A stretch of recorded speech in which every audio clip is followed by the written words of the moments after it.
Royal Challengers Bengaluru के खिलाफ Gujarat Titans की जीत से पॉइंट्स टेबल में बड़ा बवाल। गुजरात, दिल्ली, पंजाब के लिए आई बड़ी खुशखबरी। बेंगलुरु, मुंबई, चेन्नई की बड़ी मुश्किलें। Gujarat Titans, royal Challengers Bengaluru, वो टीम जो कोलकाता को कोलकाता में हरा कर आ रही थी, जो चेन्नई को चेन्नई में हरा कर आ रही थी, लेकिन रॉयल चैलेंजर्स बेंगलुरु को अपने घर पर हार का सामना करना पड़ा गुजरात टाइटंस की इस शानदार जीत के साथ। गुजरात टाइटंस की जीत के साथ पॉइंट्स टेबल में बहुत बड़ा बदलाव आया है। गुजरात के लिए तो खुशखबरी आई है, लेकिन रॉयल चैलेंजर्स बेंगलुरु को बहुत बड़ा झटका लग चुका है, क्योंकि ये बात आप जानते हैं, आईपीएल 2025 का पॉइंट्स टेबल अब इंटरेस्टिंग होने जा रहा है, क्योंकि मुकाबले जो आगे बढ़ेंगे वो पॉइंट्स टेबल को और रोमांचक बनाएंगे। यहाँ किसी की जीत किसी के लिए बुरी खबर लेकर आती है, तो किसी की हार का फायदा किसी और टीम को हो जाता है। यहाँ केवल 2 टीमें नहीं, बल्कि बाकी 8 टीमें भी हर मैच में इन्वॉल्व होती है। अब देखते हैं कि गुजरात की इस जीत से किन टीमों को फायदा हुआ है तो किन को नुकसान हुआ है। बेंगलुरु की इस हार का कौन कौन कर रहा था इंतजार। पॉइंट्स टेबल में बहुत सी टीमें हैं जो उन्हें नीचे बुला रही थी। आइए बताते हैं इस मैच के बाद क्या है पॉइंट्स टेबल के हालात। लेकिन आगे बढ़ने से पहले हम सवाल पूछना चाहेंगे आपसे, वो आईपीएल की टीम जिसे आप सबसे ज्यादा पसंद करते हैं, अपने दिल में रखते हैं, उस टीम का नाम कमेंट सेक्शन में जरूर बताएं। चलिए जानते हैं पॉइंट्स टेबल के हालात। पॉइंट्स टेबल में 10वें पायदान पर नाम कोलकाता नाइट राइडर का आता है, जिन्होंने 3 मुकाबले खेले हैं, जिसमें से केवल 1 मुकाबला जीत पाए हैं और 2 मुकाबले हारे हैं, और कहीं न कहीं -1.428 की नेट रन रेट के साथ केवल इनके पास 2 पॉइंट्स नजर आते हैं। पहला मुकाबला ये रॉयल चैलेंजर्स बेंगलुरु से हारे, उसके बाद जरूर राजस्थान से जीते, लेकिन मुंबई से फिर हार गए हैं। अब किसी भी टीम को प्लेऑफ में जगह बनाने के लिए 14 मुकाबले खेलने हैं, उसमें से 7 यानी आधे से 1 ज्यादा 8 मुकाबले अगर आप जीत जाते हैं तो आप बिना किसी दूसरी टीम के ऊपर डिपेंड हुए प्लेऑफ में जगह बनाते हैं। अब ऐसे में कोलकाता नाइट राइडर ने खेले हैं 3 मुकाबले, अब खेलने हैं 11 मुकाबले, जीतने हैं 7 मुकाबले। 11 में से 7 एक टफ समीकरण बन गया है केकेआर के लिए। टफ समीकरण इसीलिए है क्योंकि केवल 4 हार इनको प्लेऑफ से बाहर कर सकती है। और अगर मैं आपसे कहूं कि क्या हो अगला मुकाबला इनका हैदराबाद से है, तो फिर आप कहेंगे यार डिफिकल्टीज काफी बढ़ने वाली है। ऑब्वियस बात है, बढ़ने वाली है, इसीलिए केकेआर यानी कोलकाता नाइट राइडर जो डिफेंडिंग चैंपियन है, लेकिन पॉइंट्स टेबल में बॉटम पर है और मुश्किल में भी फंस चुके हैं। आने वाले 1-2 मुकाबले मस्ट विन है इनके लिए। वहीं पॉइंट्स टेबल में 9th पोजीशन पर नाम राजस्थान रॉयल का आता है। 3 खेले हैं, 1 जीते हैं, 2 हारे हैं, 2 पॉइंट है, -1.112 की नेट रन रेट है। पहले के 2 मुकाबले हैदराबाद और कोलकाता से हारे, लेकिन चेन्नई सुपर किंग्स को मात दे दी है। लेकिन यहाँ पर राजस्थान के लिए भी रास्ता आसान नहीं है, क्योंकि अब भी इनको 11 मुकाबले खेलने हैं, 7 मुकाबले जीतने हैं, 4 केवल हार आपको प्लेऑफ से बाहर कर सकती हैं। तो वही हालात है जो केकेआर के हैं, और इनका भी अगला मुकाबला पंजाब किंग्स से है, जो हारने का नाम नहीं ले रही है। वो मुकाबला राजस्थान के लिए मस्ट विन होगा, वरना वो डिफिकल्टीज में फंस जाएंगे। पॉइंट्स टेबल में 8वें पायदान पर नाम सनराइजर्स हैदराबाद का आता है, जिन्होंने भी 3 मुकाबले खेले, केवल 1 मुकाबला जीतने में कामयाब रही हैं। 2 पॉइंट्स इनके पास में हैं, 2 मुकाबले हारे हैं, -0.871 की नेट रन रेट भी है। अच्छा, पहला मुकाबला राजस्थान के खिलाफ जीते तो लगा कि हैदराबाद ये तो मतलब 300 से पहले बात ही नहीं करेंगे, लेकिन लखनऊ और दिल्ली ने ऐसी पटकनी दी कि ये पॉइंट्स टेबल की रेस में उलझन में फंस चुके हैं। जैसे मैंने कहा कि इन्हें 11 मुकाबले अब भी खेलने हैं और उसमें से 7 मुकाबले जीतने हैं, यानी केवल 4 हार इनको भी प्लेऑफ से बाहर कर सकती है। अब इंटरेस्टिंग सी बात यह है कि हैदराबाद और कोलकाता का आपसी मुकाबला इन दोनों का अगला मुकाबला है और आईपीएल का भी अगला मुकाबला है। तो जो जीतेगा उसके लिए तो थोड़ी सी राहत की खबर आप कह सकते हैं, लेकिन जो हार जाएगा फिर उसे कहीं न कहीं बहुत बड़ा झटका लग जाएगा। देखने वाली बात है कौन सी टीम बाजी मारेगी। लेकिन पॉइंट्स टेबल में 7वें पायदान पर नाम चेन्नई सुपर किंग्स का आता है। जी, चेन्नई सुपर किंग्स जो पहला मुकाबला तो जरूर जीते और लगा कि चेन्नई का आगाज बहुत शानदार है, मुंबई जैसी खतरनाक टीम को हराया है, लेकिन उसके बाद लगातार आरसीबी से और राजस्थान से 2 हार ने इन्हें मुश्किल में लाकर खड़ा कर दिया है। जी हाँ, 3 मुकाबले खेले हैं, केवल 1 जीत पाए हैं, 2 हार चुके हैं, 2 पॉइंट के साथ में, और -0.771 की नेट रन रेट होने की वजह से 7वें पायदान पर है। समीकरण वही है जो अब तक की टीमों के थे, 11 में से 7 जीतने जरूरी है।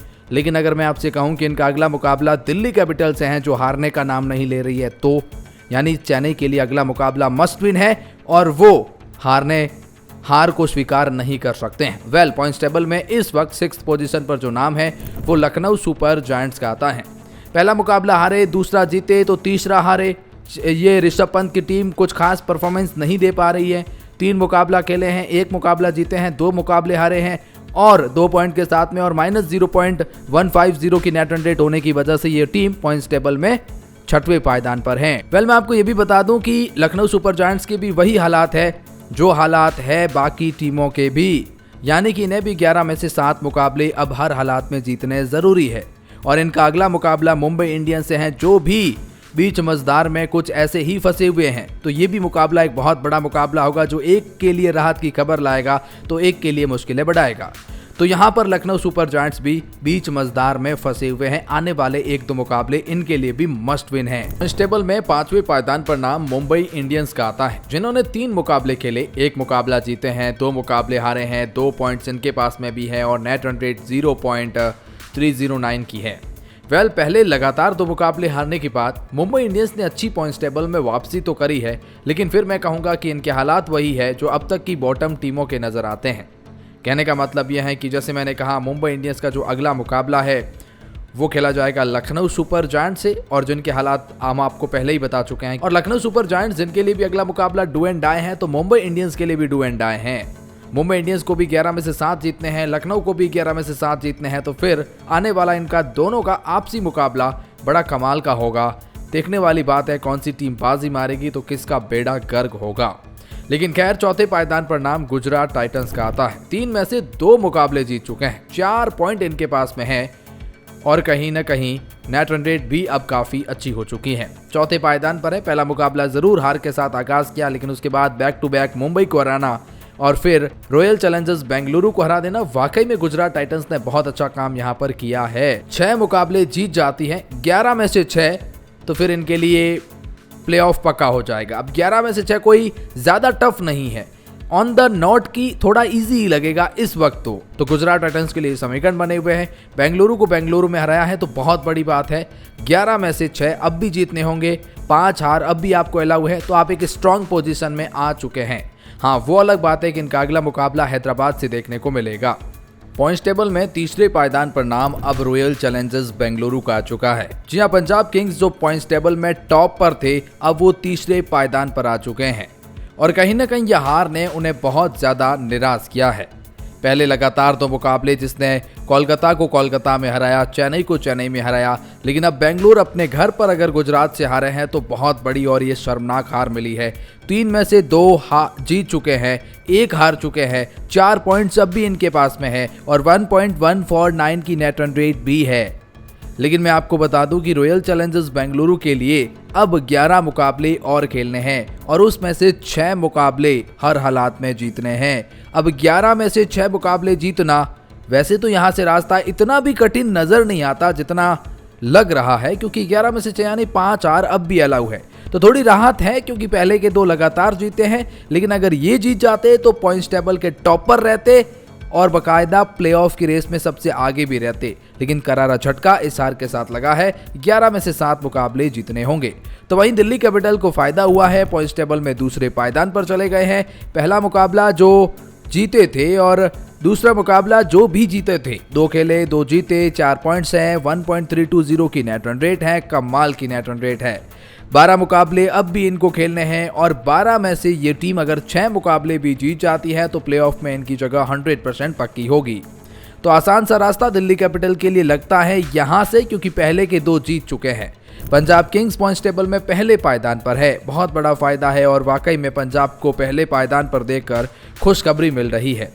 2 मुकाबले खेले, दोनों के दोनों जीते हैं, 4 पॉइंट्स के साथ में ये पहले पायदान पर रैंक कर रहे हैं। नेट रन रेट इनकी दिल्ली से अच्छी है, इसीलिए पहले पायदान पर है। लेकिन मेरा मानना यह है कि पंजाब को भी अभी भी 12 मुकाबले खेलने हैं, 6 जीतने हैं। 6 जीतने उतने डिफिकल्टीज तो यहाँ से पंजाब के लिए भी नजर नहीं आती, क्योंकि इस वक्त पंजाब सबसे खतरनाक टीम भी नजर आती है। तो खैर, दिल्ली और पंजाब जो 12 में से 6 जीतने होंगे, लेकिन बेंगलुरु के लिए थोड़ा सा यहाँ पर यह हार ने थोड़ा सा चिंता जाहिर कर दिया है। ये है पॉइंट्स टेबल के हालात।